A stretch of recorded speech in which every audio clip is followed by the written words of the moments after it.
Everybody ready? Everybody got their stuff up here? Great. Good afternoon, and thanks for being here. Appreciate everybody taking the time.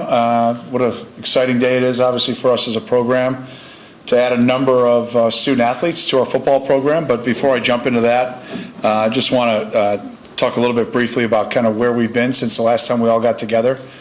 We've just been playing golf on a simulator. It's been really laid back. It's been great. It's been just an absolutely terrific, last couple of months. It's a little bit of a blur to think that I've kind of been in the role now for 2 months with all that we've been able to accomplish. But, obviously putting a staff together, that process started in earnest after we put the early signing class, into the books and onto the roster. And that was a great, exercise for me. The outpouring of interest that I had to be interview and then get to know and then really start to solidify short list by position to make decisions and adding the staff. I really feel like I've added a terrific group of men, husbands, teachers, and coaches. And so that group has, obviously been now working together for quite some time. As you saw, we were able to add John McNulty here today as our quarterback coach. So excited to get John here starting next Tuesday as we get going as a staff back after a little bit of a break here after signing date for some of our coaches to move up here to East Lansing and or to get home and see their families for the first time in a while. But, going back to then kind of adding to the roster, we went into the portal and, during the transfer time. And that was a great way to build our roster. And we were able to add, not only the 15 early enrollees, but then, 30 newcomers through the transfer portal. So, a total of 45, new members to our football team. Those guys have been now, here for a little over, right around a month, working with Coach Welsh and our strength staff. And, we had a team meeting this morning, and I asked everybody to raise their hand who's gained weight. And everybody's hand went up. Who's added strength? Everybody's hand went up. So, that has been a great group to add. So winter conditioning, winter workouts are in full force, and that will obviously continue all the way through spring break. And then we'll come back for a week, kind of go through a little bit of an acclimatization period that week before we go into the 5 weeks of spring practice. So, obviously a ton of team building going on right now, a ton of relationship building, but with that, going back to what I started with, with signing day to add Samson Gash today to the football program is a huge win. Really proud of the job that our personnel staff did. Obviously, Courtney Hawkins, a great Spartan dog, that relationship that he built with the Gash family for a number of years. And I think our lead recruiter and Caleb, his older brother, really helped to say the least. But to add the top receiver in the state, you could argue one of the top wide receivers in the country here, along with some young men. They're going to be priority walk-ons, for us. Was a great first Wednesday in February. I'm old enough to remember when the class was announced today, and I went over each guy, kind of bio by bio, and then through when all of a sudden Twitter announced it before. Now it's X, so we've gone through the whole gamut. I'm not going to belabor everybody individually, but excited to have this group join our football program. And obviously we've got a lot of work to do between now and spring ball, but that's happening in earnest. So again, like I said earlier, appreciate everybody being here and love to answer every and all questions that you may have for me.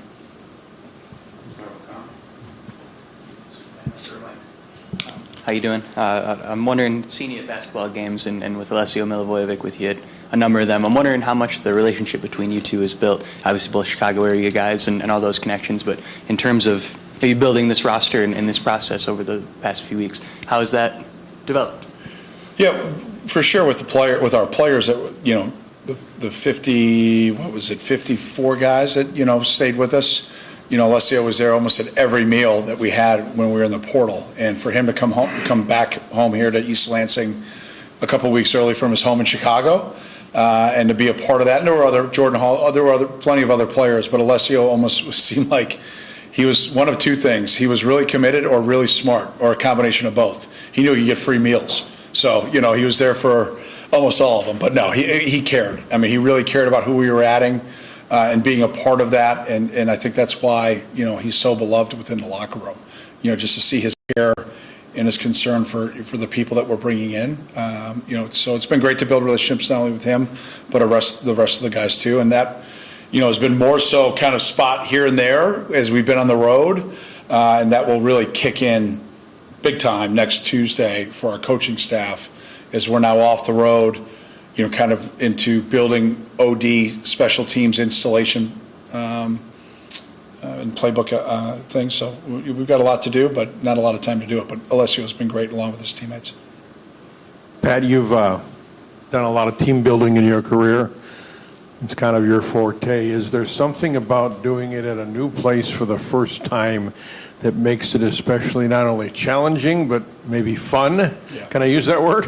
Oh, it's absolutely fun, for sure, 100%. And we're using Wednesdays kind of for an opportunity for us to talk and educate our guys about what our values are, how we want to define those, what our expectations are around those values. We're kind of through 3 of the 10 right now.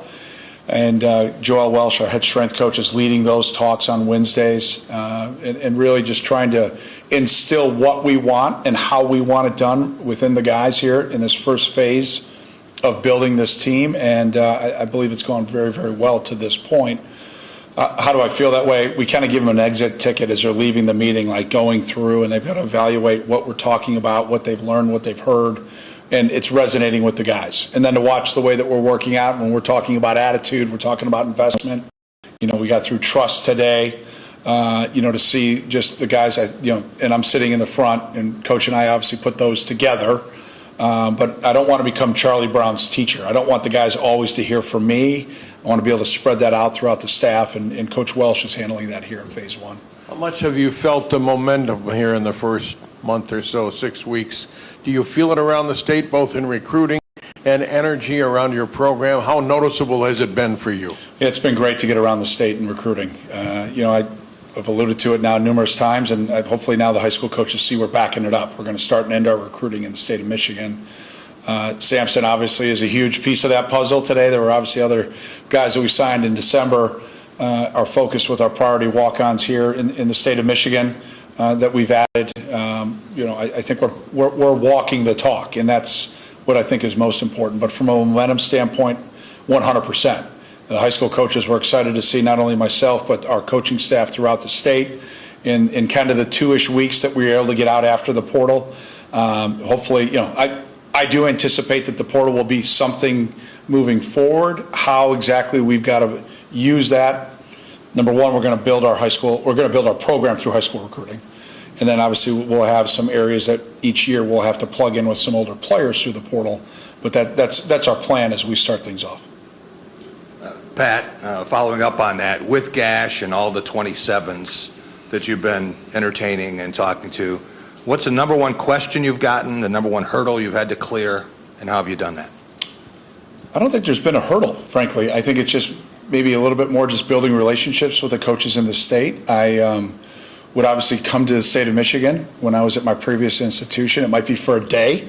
I think I spent 4 or 5 days here, through that 2-week period, give or take, maybe not a full day, but wrapping up some things. I think I got 1 day weathered out where I was going to go to some high schools, and then because of the weather and the schools being closed, instead of doing that, going into the buildings, I just called the coaches, which was actually a little bit more efficient of my time, but maybe not as personal, but still had a chance to spend that. So maybe the weather has been the biggest hurdle. Obviously we had a storm go through, kind of the middle part of the country that knocked out maybe some of our recruiting visits, so we adjusted. But the relationship building has been started in earnest, and that's, when I was at the high school coaches clinic a few weeks ago, I showed, exactly how we're breaking the state up, and we got out and did that here in the first couple weeks. One more thing about Sampson. All the players that you played with, coached the whole time at Northwestern, have you ever had anyone faster in terms of being a state 100-meter champion and someone who's made just like, well, I think I'll go up for track, and then boom? Yeah, I don't think I've ever had anybody that fast, no. I've had some pretty fast guys, but, Sampson obviously is one of the fastest. He's the fastest athlete in this state, but also one of the fastest in the country. So, to add that type of dynamic athleticism is exactly what, we're setting out to do with every position. And, Sampson hopefully will be a huge catalyst not only for this year, but then also to make a statement to the great players here in the state of Michigan to stay home. And the great players in the state go to state, right? And that's what our expectation is from my standpoint to our personnel staff and to our coaches, that we want to keep our best players home here in the state of Michigan. Coach, right here, in your first team meetings, what moments or interactions from the team did you see that you knew that they were going to buy into this program? Yeah, I think it's more when I've watched them in the weight room and through conditioning, and then I follow up. It was, I think, the first weekend. At some point, I hit a text up to Alessio and to Jordan, like, how's everything going? Basically, a very generic macro level question, and both guys independently, and I'm paraphrasing their responses here, but it was great getting to know the new guys, ... They're awesome. Workouts are hard. I think I gave him like a thumbs up emoji. That's exactly how I felt. Like that's by design. The focus, the attention to detail, the urgency, the discipline that we're going through our workouts. As I've been able to be off the road and jump into a few of them, I've asked some of the guys, are you spraying water on yourself or are you really sweating that bad? Right? So they've been working really hard. I'm proud of them for that. In the back here, with Max Bulla joining the staff, what went into that and what has he meant so far to this group? Obviously, he played here and had a lot of success as well. Yeah, first of all, getting to know Max through kind of the evaluation process when I was putting the staff together, you could sense very quickly his pride beyond the double bicep for the Spartan football program, the state of Michigan, his time here, and what he wanted to bring back, and that was toughness. And we put a little snippet out there to show in my first team meeting, I wanted the last person for the team to hear was Max. And I told him I gave him 90 seconds. I think he went 15 minutes. So I learned a little bit about Max. So we're going to have to allocate a little bit more time for him. But it was very evident, his love, his care, his passion for Michigan State football. And what has he added? I think he's added that wealth of knowledge of what it means to be a Spartan. His relationships, obviously, with where he's from and the regions here in the state and relationships that he has. And then, the great development of linebackers that he's had in his short time, at Notre Dame, I think speaks for itself. Pat, right here, I got a couple things for you, if you don't mind. With the Sampson recruitment, you came in and that first group of high school kids, there was kind of, most of them were already set. It was more about stay or go. You just didn't have a lot of time there. With Sampson, you did have a longer window to sort of see your staff operate, mechanically a recruitment like that. I'm wondering what you observed from all levels to sort of get this done over a couple months, whereas those first group of guys, it was kind of like, hey, how you doing? You coming or not? When you had more time to see your staff handle recruitment, what'd you notice? I think it was a little bit more. Well, I'm not going to do one of these for myself, but there was a couple nights that the cell phone fell on my face with that class. And again, I alluded to it, I think early on, but I want to thank Coach Smith. I mean, he put together a great group, and the coaching staff put together a really good group of young men. We were able to keep most of them together, and that was our personnel department. And then, getting everything organized so I could, visit with those young men, visit with their families, share the vision that I had for the program. And then they had to take a leap of faith that, maybe I didn't have all the coaches in place, but this is who I'm going to bring in. This is my plan, and I'm very thankful for them and their families to buy into it. And that was kind of the same thing with Sampson and his family. There was a little bit of a thought, and again, I don't want to speak for him, but they were talking about potentially signing early, and they were not sure about where things were at here, even though he was committed. And I just said, then why don't we hit pause? Why don't we hit pause on you guys committing and signing, and when we build this relationship and take some time. And that's exactly what we did. So we executed a game plan of, first of all, putting the staff together, then letting that staff, obviously, with Coach Hawk staying, that helped a lot. But then once Coach Sheridan got on board, and then the rest of our offensive staff, Brian Gasser as our GM, and myself, we kind of just put together a plan of building that relationship as quickly as we could with Sampson and his family. One day we sent a number of people, including me, to his house and had a great home visit. And Coach Sheridan was off the road, but he was in the room. It was like a robo meeting, so he was on Zoom. So we had a number of coaches, and we were able to kind of share our vision for him with our offense and where we were going offensively. And then just kind of work through it day by day until they were on campus last week. And Spartan Nation was great, and I appreciate them. They were phenomenal. and definitely made him feel, wanted from our fan base, and that was pretty cool. I've never experienced that either, so I think we shared that moment together, which was pretty neat. Also wanted to ask you about John McNulty. You mentioned earlier what made him the pick for you, and Yeah. when you went with Mike, did you know there was at least was there a door crack that maybe this could happen? No. That he could leave, or was Yeah, no, there was no door. Yeah, absolutely not. No, this kind of happened pretty quickly, and I'm really happy for Jake, and I'm thankful he was on planes, trains, and automobiles all over the country seeing quarterbacks. Flights canceled, flights delayed. I mean, he grinded.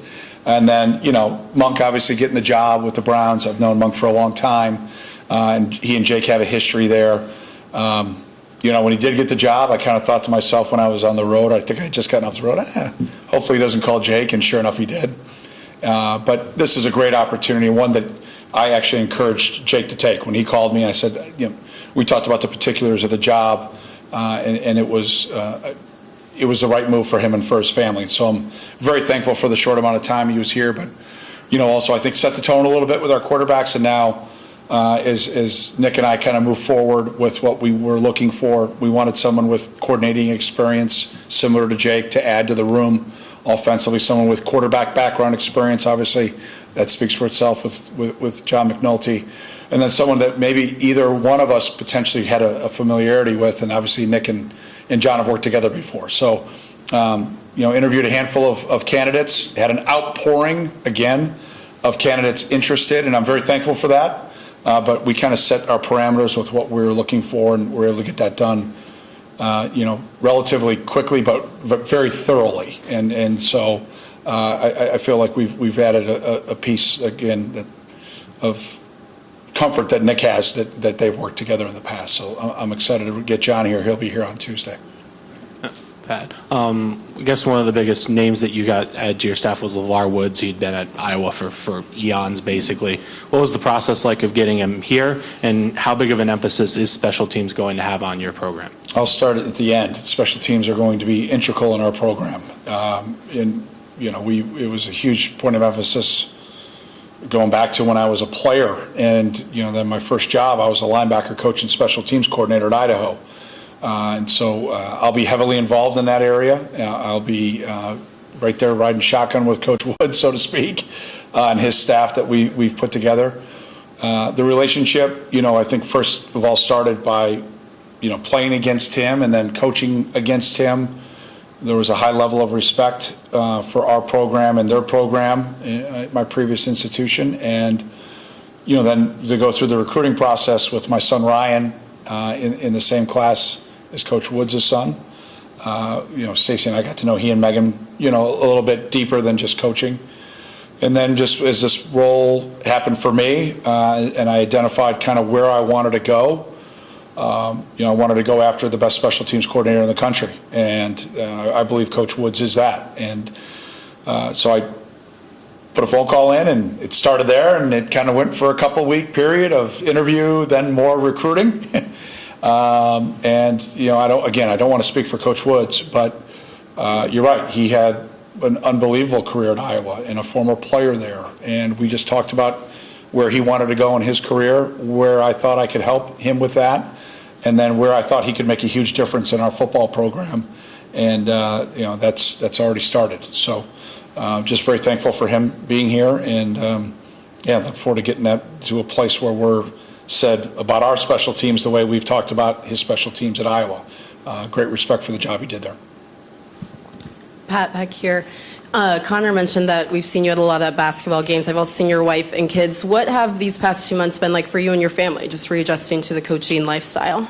Yeah, I never really left it. It was a little bit maybe more low-key for where I was at, but I was still setting up the headphones and taking them down and, helping set up food and things of that nature. It was a little bit of more of a dad than maybe in front of you all, which was a unique sabbatical, I guess I'd say. But it's been amazing for myself and for my family. First of all, to the Spartan Nation, we feel you. We thank you for the warm welcome. I mean, what has jumped out to me is all the times that I've met new people here in the greater East Lansing community or throughout the country when I've been on the road, and the Spartan Nation is across the country. I'll be in a high school and there'll be someone who works at the school and go green, and I'll be like, hey, did you go to Michigan? Did you go to Michigan State? And there'll be a conversation struck. So that's been amazing. Yeah, I kind of like basketball. I kind of like hockey. So I'm going to try to make the women's game tonight if I can. I've got some things I want to get done. And I've got a little bit more flexibility with Stacy and Brendan in Northfield with Brendan playing basketball. So they're pretty busy. But it's been great. It's been a lot of fun. My boys have loved it. They've had a blast. We had an awesome day when Brendan came up for our junior day, and my son Jack came with Stacy. So I had 2 of my 3 boys here, and we did basketball in the morning, went to a hockey game at night. Jack may or may not have gone to the SAE house late night and hung out with some friends. So, yeah, I mean, life was good for the Fitz boys. So good for them. Dad's grinding, they're playing. So good for them. Tom Izzo's had a long-standing mantra, more than 5-star players. Give me guys that are dying to be here. Now, that can be deceptive. I was dying to go a lot of places, but I couldn't play. But how much of this dying to be a Spartan is a part of your philosophy in shaping this program? For sure. Yeah, we want guys that want to be here, number one. Coach also gave me a great line when I was just talking about, as this landscape has changed, how have you gone about, really staying true to what you believe in? And, he calls them OKGs, our kind of guys.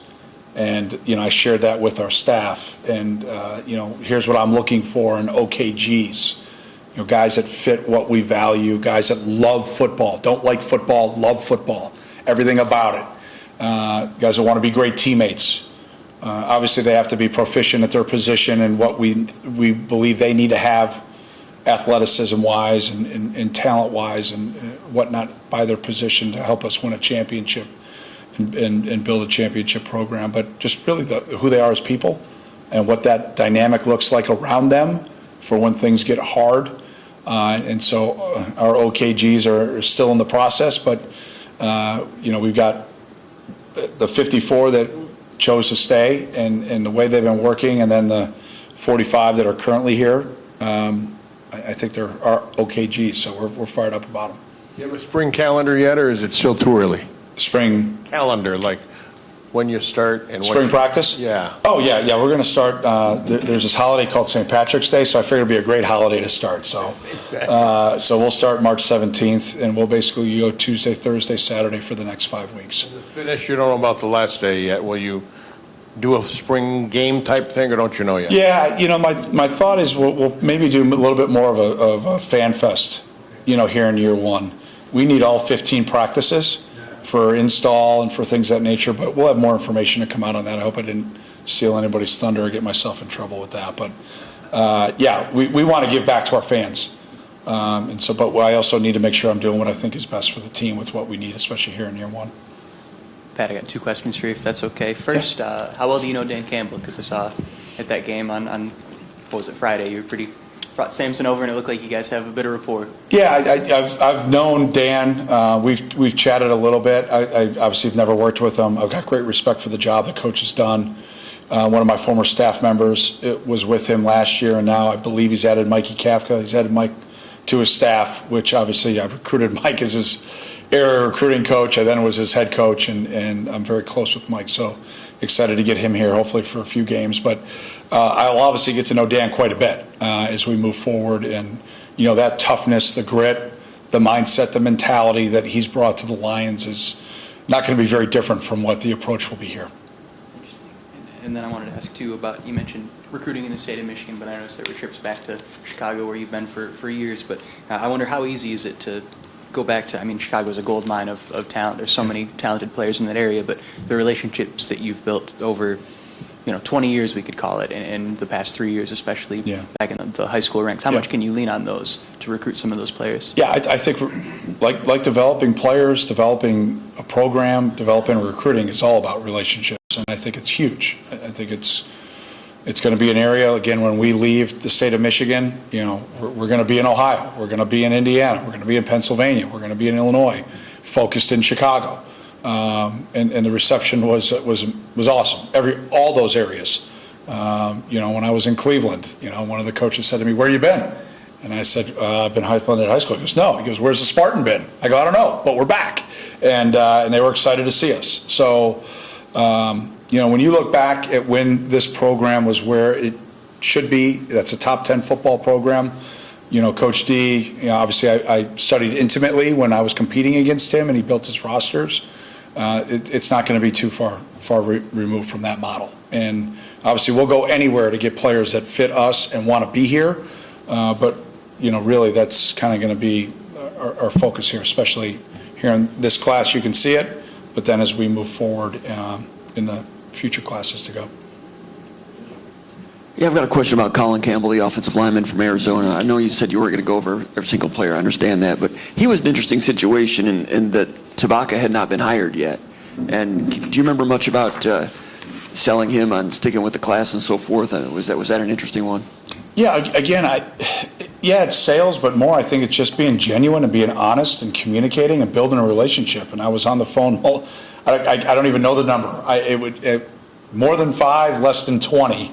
Probably between taking over the job and then him eventually signing with his family, and just talking again about, they had done their research on me, they had done their research on how I had kind of built the program, what we did with offensive linemen, what my plan would be along those lines. And then again, going back to what I alluded to earlier, it was a leap of faith. And, again, kind of a similar conversation. Like, I want you to sign early, but if you can't, then pause, and maybe let's build this relationship kind of similar to what we did with Samson. And I don't want to speak for the big fella and his family, but he obviously signed early, and I'm just thankful for that trust. And he'll be here in the summer, and we'll get going. But to keep a very talented big man, I mean, that's where we're going to have to obviously rebuild a lot of things, is in the line of scrimmage on both sides of the ball, and to keep him committed and then signed was huge, absolutely huge for the class. You've talked a little bit about special teams and their importance, and also Samson Gash. You watch that guy, you notice a lot of punt returns. Has LeVar Woods noticed that? Has that been talked about? When he was here on his visit, there was conversations for sure, absolutely, yeah. LeVar's known for punt returns against Michigan State, so he probably. We're not going back there. Yeah, right. I was actually there at that game, so I would have punted out of bounds. That's just me. One more thing about recruiting classes. Obviously, you said that it's going to be a big part of the program and so forth. Nationally, there might be some different strategies on that, and some fans might think that recruiting is a little more disposable maybe than it used to be. You're taking a different tack on that. You're looking for these guys to have a low attrition rate and come in and stay at Michigan State, if I'm reading you right. Absolutely. Yeah, I believe as I sit here today, I think we've got one senior that was recruited here. I think the rest are transfers. That's no way to build a championship culture, no way to build a championship program. So we are going to be fanatical in building our relationships with our players. We're going to set very high standards, very high expectations, but we are going to be fanatical with building these relationships. And I think if you start that in high school recruiting when a young man is 15 or 16, you're going to be able to build that culture and have that rock set and that solid foundation of your team. Will there be guys that come in and leave through the portal? Sure. It's the way it goes. It's a new day.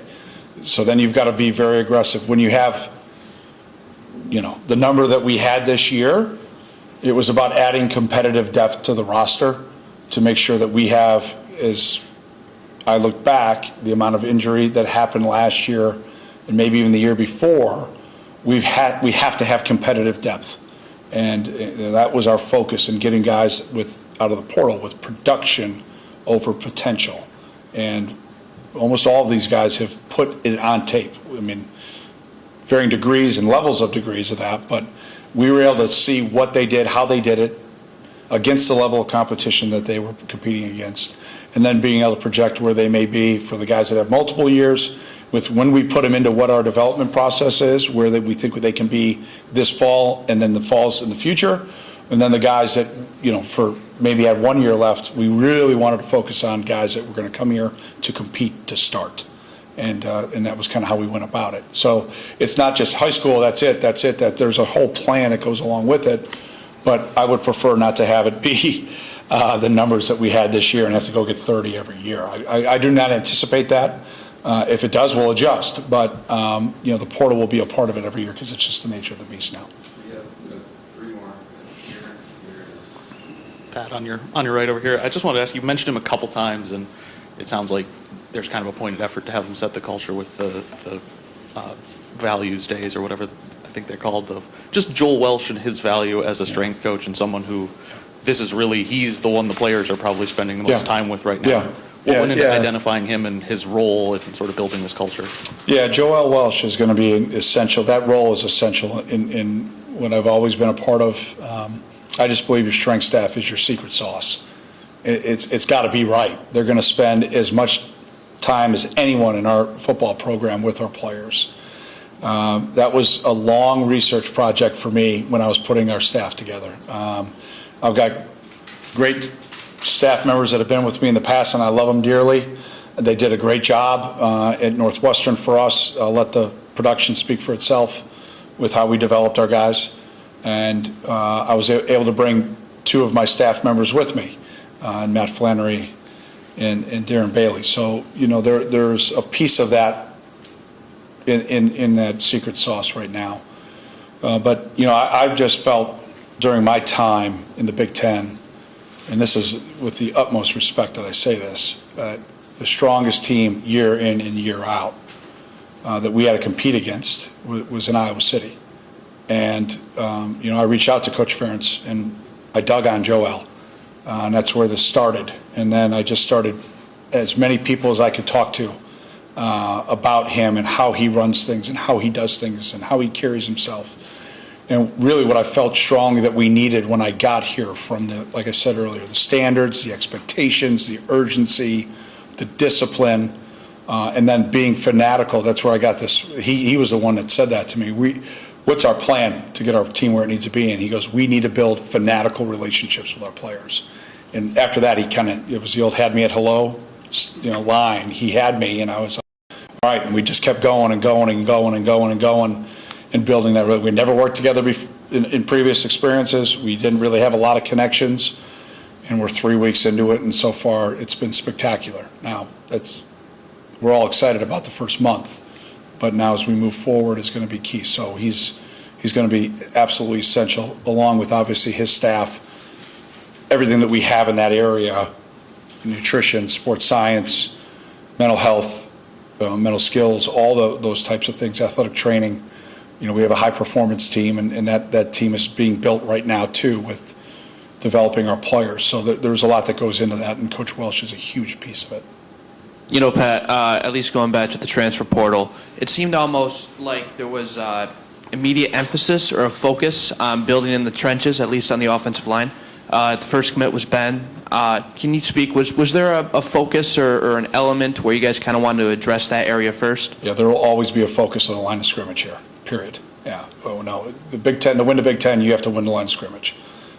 You'll hear me talk a lot about the 6-inch war. When you watch the line of scrimmage from the sideline tape, where is that line of scrimmage going?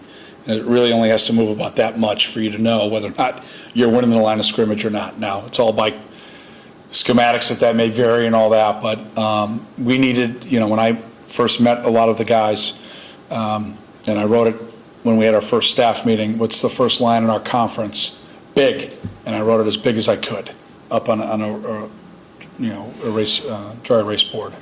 So we needed to get bigger. I think Ben answered that bell pretty quickly. And again, put it on tape. He has it on tape. The production, speaks for itself. And, just been really pleased with watching him along with the other guys we had. We did the same thing on the other side of the line of scrimmage.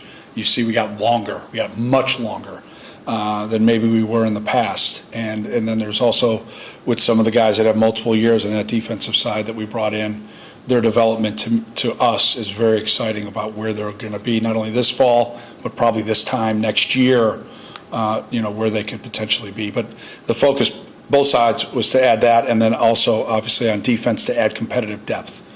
With 30 guys that we had to bring in to fill the roster out, it wasn't like we need to go get one this or one that. It was a little bit more from the depth standpoint, and that was, I think, the right move for what we needed to do for the fall. Good. Stephen or Pat, I got two quick things for you, I guess. I'm wondering about the process of retention. We're here talking today about adding guys, but retention could be just as important in some ways. What was that process like since you've been out of it and coming back to it? there's more agents now, there's more money now, there's different things involved. Yeah. Like, what was that like? And what was your message to keep the guys that you wanted to keep? Maybe it wasn't keep the guys I wanted to keep. Maybe it was like, hi, I'm your new head coach, and here's where we're going. And I had everybody in the program evaluated, in kind of 5 different areas, and it came out as a kind of a one sheet to me, and I read it to the guys. I said, I'm the new guy, and here's the perception of who you are, not as a person, but maybe academically or nutrition-wise, strength-wise, things of that nature. And if that athlete and I didn't feel like it was in the right spot, I just said, listen, I understand that, but here's where we're going. Come on with me. And some guys chose and that's the world we live in now, and that's okay. I wish them the best of luck, and I'll be excited for them to hopefully go find the right fit, and that there's nothing wrong with anybody. I gave that option, but I was very clear that where we're going, and I would love to have everybody stay, but I also understand that that's not the way the world works. So I didn't look at it from like any other way than that way. Like, this is where we're going. You want to be a part of it, great. If you don't, we'll help you in any way that we can. So that was kind of the focus when I first, got on board pretty quickly after a lot of stuff running around. It was like, I need to get with the players. So that was 15 minutes to 30 minutes with guys, individual meetings with everybody on the roster. And then we were able to kind of put together where we thought, that kind of played out, where we thought guys may stay or may go. Kind of put an early thought process on who we wanted to get to campus as quickly as we could once the portal opened up. And then we enacted that plan. And like I said earlier, Brian Gasser and our personnel department did a phenomenal job. I mean, if we signed 30, I think we had about 100 families here. I mean, ballpark. It was awesome. I mean, it was speed dating with a game of musical chairs, all wrapped up into, like, in came one group and then in came another, and it was a lot of fun. It was a blast, and I think we put together a great group, so I'm excited about that. I did also want to ask you about Charles Brantley. I don't know how much you've gotten to know him yet, but recruiting a guy who's been here before and is now coming back, just wondering what that was like for you. Yeah, I love Chuck. I got to know him, the smile, he's gregarious, and, that started from Joe Rossi. So, Coach had said that there may be potential that he wanted to come back, and we popped on his tape. We got a picture up in the office of a pretty big play he's made in his history here, as all of our fans know, and I went, that's the guy? Yeah, we'll take him. I love it. So then I got to speaking with him, and he's a dynamic playmaker. To get him back here as a Spartan, we're excited about it. Pat, when you talk about staff assembly, you have a high-profile volunteer assistant coach in Tom Izzo. When you bring players in, and besides shaking hands with Dan Campbell or seeing a Gibson or a Garvey across the way, what does it mean that basketball coach like would spend time before a game talking to your guys and do that so shortly before tip-off? Yeah, Tom Izzo is one of one. There's no one like him in college athletics. And I spoke with, I think I sent him a text the next morning. I think things are going well. Thank you for doing that pregame. And then I got a call when he was free. Are we getting him or not? Like, the competitive juices are going. So, and then I sent him a text alerting him that we got him, and he was fired up. So, he's allowed. Yeah, he's one of one. There's no one else like him in college athletics, and I'm thankful he's one of one for us.